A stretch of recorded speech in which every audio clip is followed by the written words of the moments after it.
Hello friends, welcome back to Deethu Shetty vlogs. ನಾವಿವತ್ತು ನಮ್ಮೂರಿಂದ 5 kilometre ಇರೋವಂಥ ಗೋವಿಂದನಹಳ್ಳಿಯಲ್ಲಿ ಪಂಚಲಿಂಗೇಶ್ವರ ದೇವಸ್ಥಾನ ನೋಡೋಕ್ಕೆ ಹೋಗಿದ್ದೀವಿ. ಇವಾಗ ಏನು ಈ ಗೋವಿಂದನಹಳ್ಳಿ ಅಂತ ಕರಿತೀವಿ, ಆ ಊರನ್ನ ಮುಂಚೆ ಗೋವಿಂದರಾಜಪಟ್ಟಣ ಅಂತ ಕರೀತಿದ್ರಂತೆ. ಇಲ್ಲಿ ಯಾವ ಕಡೆಯಿಂದ ಬಂದ್ರು ಕೂಡ ಕೋಟೆನ ದಾಟಿನೇ ಬರ್ಬೇಕಿತ್ತಂತೆ. ಈ ಊರನ್ನ ರಾಜರು ಆಳಿರೋದು ಅಂತ ಹೇಳ್ತಾರೆ. ಮುಂಚೆ ಈ ಊರಲ್ಲಿ ಬರೀ ಕೋಟೆ ತರಾನೇ ಇತ್ತಂತೆ. ಮತ್ತೆ ಆ ರಾಜನ ಹೆಸರು ಗೋವಿಂದರಾಜು ಅಂತೆ. ಅದಕ್ಕೋಸ್ಕರ ಈ ಊರನ್ನ ಗೋವಿಂದರಾಜಪಟ್ಟಣ ಅಂತ ಹೆಸರಿಟ್ರಂತೆ. ಇಲ್ಲಿ ಕಬ್ಬಿಣದ ರಾಡ್ ಎಲ್ಲ ಹಾಕಿದಾರಲ್ಲ, ಅದು ದೇವಸ್ಥಾನನ ಕಲ್ಲನ್ನೆಲ್ಲ ಬಿಚ್ಚಿ ಮತ್ತೆ ರೆಡಿ ಮಾಡ್ಲಿಕ್ಕೋಸ್ಕರ ಹಾಕಿರೋದಂತೆ.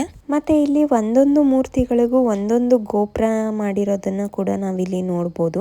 ಪ್ರತಿ ಒಂದು ಕೆತ್ತನೆಗಳು ಕೂಡ ಎಷ್ಟು ಅದ್ಭುತವಾಗಿದೆ. ಇಲ್ಲಿ ಹೊರಗಡೆನೂ ತುಂಬಾನೇ ಕೆತ್ತನೆಗಳು ಆಗಿದೆ. ನರಸಿಂಹ ಸ್ವಾಮಿದು, ಮತ್ತೆ ವಾಮನ, ವರಹ, ಪರಶುರಾಮ, ರಾಮ, ಬಲರಾಮ, ಬುದ್ಧ, ಕಲ್ಕಿ, ಗರುಡ, ಶ್ರೀಕೃಷ್ಣ, ಶ್ರೀಹರಿ, ತ್ರಿವಿಕ್ರಮ, ಶಕುಂತಲಾ ದೇವಿ, ವೈಕುಂಠ ನಾರಾಯಣ, ರಾಮ, ಸೀತೆ, ಬಲೀಂದ್ರ ಚಕ್ರವರ್ತಿ, ಬ್ರಹ್ಮ, ನಾಟ್ಯ ಗಣಪತಿ, ನಾಟ್ಯ ಸರಸ್ವತಿ, ಸುಬ್ರಹ್ಮಣ್ಯ ಸ್ವಾಮಿ, ಕೃಷ್ಣ, ರಾವಣ, ವೀರಭದ್ರ ಸ್ವಾಮಿ, ಆಂಜನೇಯ ಸ್ವಾಮಿ, ರಾಮ, ಲಕ್ಷ್ಮಣ, ಭೂದೇವಿ, ನಂದಿ, ಉಗ್ರ ನರಸಿಂಹ, ವಿಷ್ಣು, ಲಕ್ಷ್ಮಿ, ಇನ್ನು ತುಂಬ ವಿಗ್ರಹಗಳ ಕೆತ್ತನೆಗಳನ್ನ ನಾವಿಲ್ಲಿ ನೋಡ್ಬೋದು. ಆಗಿನ ಕಾಲದಲ್ಲಿ ಯಾವುದೇ ಮಿಷನರೀಸ್ನ ಯೂಸ್ ಮಾಡ್ತೇನೆ ಇಷ್ಟು ಅದ್ಭುತವಾದಂಥ ಕೆತ್ತನೆಗಳನ್ನ ಮಾಡಿದ್ದಾರೆ. ಬಟ್ ಈಗ ಮಿಷನರೀಸ್ ಎಲ್ಲ ಯೂಸ್ ಮಾಡಿದ್ರು ಇಷ್ಟೊಂದು ಅದ್ಭುತವಾಗಿರೋ ಕೆತ್ತನೆಗಳನ್ನ ಕೆತ್ತಕ್ಕಾಗುತ್ತೋ ಇಲ್ವೋ ಗೊತ್ತಿಲ್ಲ.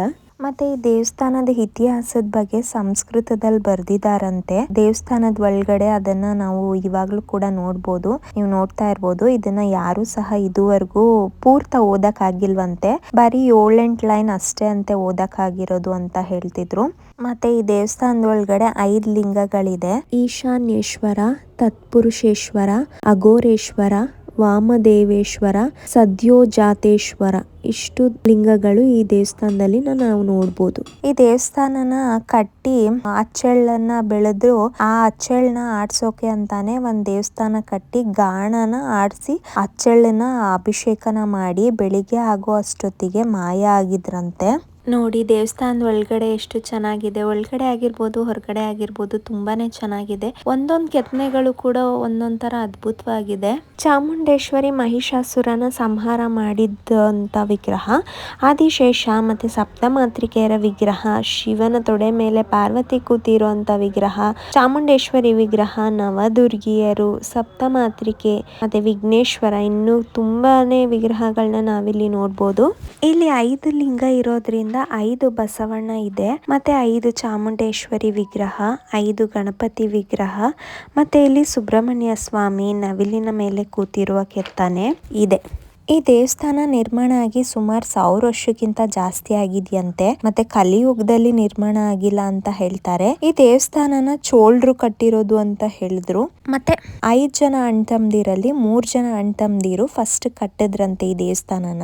ಇನ್ನಿಬ್ರು ಈ ಕಟ್ಟದೇನೆ ಸುಮ್ನೆ ಇದ್ರಂತೆ. ಆಮೇಲೆ ಈ 3 ಜನ ಕಟ್ಟಿರೋದನ್ನ ನೋಡಿ ಅವರು ಸಹ ಇನ್ನ 2 ದೇವಸ್ಥಾನನ ಕಟ್ಟಿದ್ರಂತೆ. ಒಟ್ಟು ಈ ದೇವಸ್ಥಾನದಲ್ಲಿ 5 ಲಿಂಗಗಳಿದೆ. ಮತ್ತೆ ಅವರು ರಾತ್ರಿ ಹೊತ್ತಲ್ಲಿ ಮಾತ್ರ ದೇವಸ್ಥಾನನ ನಿರ್ಮಾಣ ಮಾಡ್ತಾ ಇದ್ರಂತೆ. ಬೆಳಿಗ್ಗೆ ಟೈಮಲ್ಲಿ ಜನರಿಗೆಲ್ಲ ಕಾಣಿಸ್ಕೊತಾ ಇರ್ಲಿಲ್ವಂತೆ.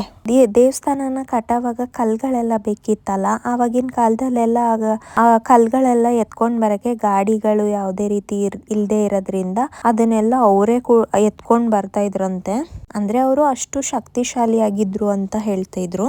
ಬಸವಣ್ಣನ ಕಿವಿಲಿ ಏನೇ ಹೇಳಿದ್ರು ನೆರವೇರುತ್ತೆ ಅಂತ ಹೇಳ್ಬಿಟ್ಟು ಕಿವಿಲಿ ಏನೋ ಹೇಳ್ತಿದ್ದಾಳೆ ನನ್ನ ಮಗಳು. ನಾವು ಗೋವಿನಹಳ್ಳಿ ಪಂಚಲಿಂಗೇಶ್ವರ ದೇವಸ್ಥಾನನ ನೋಡ್ಕೊಂಡು ಅಲ್ಲೇ ಹತ್ರ ಇರುವಂತ ವೀರಭದ್ರ ಸ್ವಾಮಿ ಅಂತ ಒಂದು ದೇವಸ್ಥಾನ ಇತ್ತು. ಸೊ ಅಲ್ಲಿಗೂ ಕೂಡ ಹೋದ್ವಿ.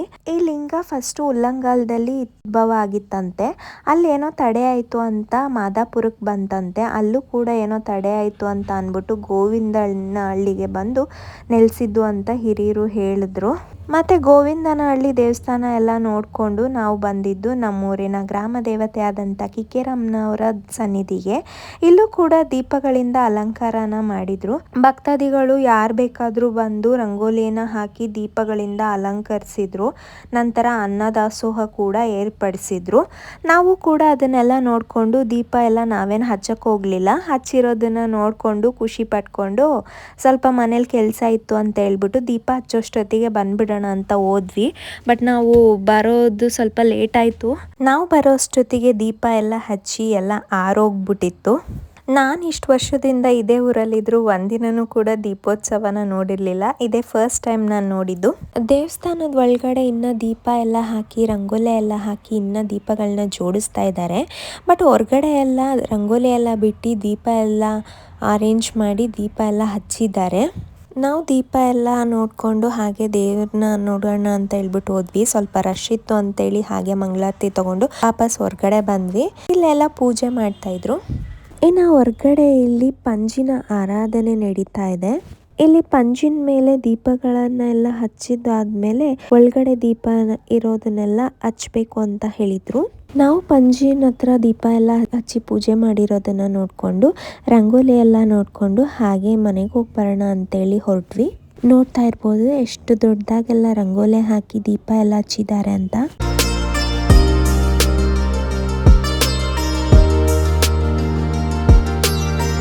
ದೀಪ ಹಚ್ಚೋ ಮುಂಚೆ ಹೋದಾಗ ತುಂಬ ರಶ್ ಇತ್ತು. ಆ ತಾಯಿನ ಕರೆಕ್ಟಾಗಿ ನೋಡೋಕ್ಕಾಗಲಿಲ್ಲ. ಸೊ ದೀಪ ಎಲ್ಲ ಹಚ್ಚಿ ನಾವು ಲಾಸ್ಟಲ್ಲಿ ಹೋಗಿದ್ದಕ್ಕೆ ಆ ತಾಯಿನೂ ಕೂಡ ನೀಟಾಗಿ ನೋಡ್ಕೊಂಡು ಬಂದ್ವಿ.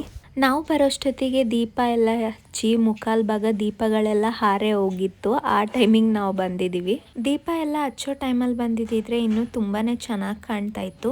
ದೇವಸ್ಥಾನದ ಒಳಗಡೆ ಆಗಿರ್ಬೋದು ಹೊರಗಡೆ ಆಗಿರ್ಬೋದು, ಒಳಗಡೆ ಅಷ್ಟೊಂದೆಲ್ಲ ಏನು ರಂಗೋಲೆ ಬಿಟ್ಟಿರಲಿಲ್ಲ. ಬಟ್ ಹೊರಗಡೆ ಮಾತ್ರ ತುಂಬ ಚೆನ್ನಾಗಿ ರಂಗೋಲೆ ಬಿಟ್ಟು ದೀಪನ ಹಚ್ಚಿದ್ರು.